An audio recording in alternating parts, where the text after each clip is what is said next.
La culpabilité du masculin et la souffrance du féminin. Deux énergies qui, en apparence opposées, sont en réalité le miroir parfait l'une de l'autre.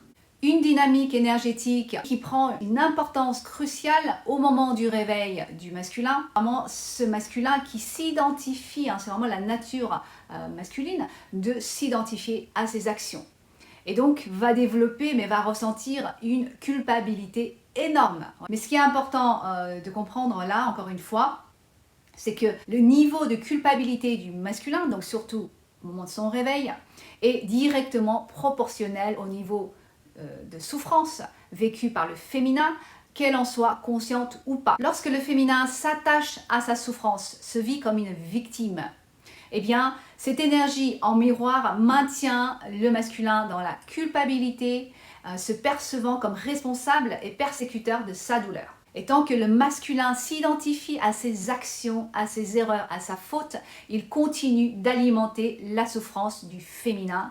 Ainsi, tous les deux se maintiennent dans cette impossibilité de réconciliation. Alors, cette dynamique n'est pas née du lien lui-même. Elle est l'héritage d'un conditionnement collectif, celui du patriarcat, un système qui a séparé les deux polarités, où le féminin a pris le rôle de victime et le masculin celui de bourreau. Ces deux réalités sont les deux faces d'une même identification, d'une même blessure d'origine. Celle d'un masculin séparé de sa vulnérabilité et celle d'un féminin séparé de sa puissance. Cette dynamique se rejoue encore et encore dans toutes nos relations parce que, avant tout, elle se rejoue à l'intérieur de chacun d'entre nous, dans la dynamique du couple intérieur.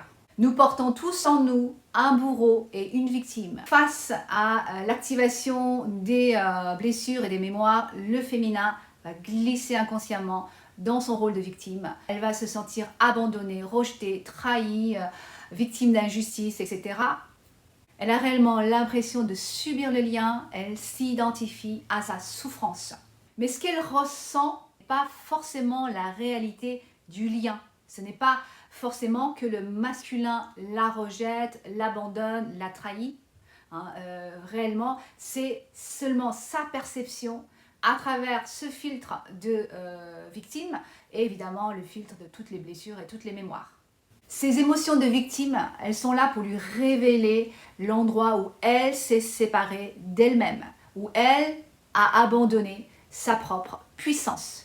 Elles viennent purifier le regard pour qu'elle se souvienne qu'elle n'a jamais été impuissante, mais simplement déconnectée de sa souveraineté.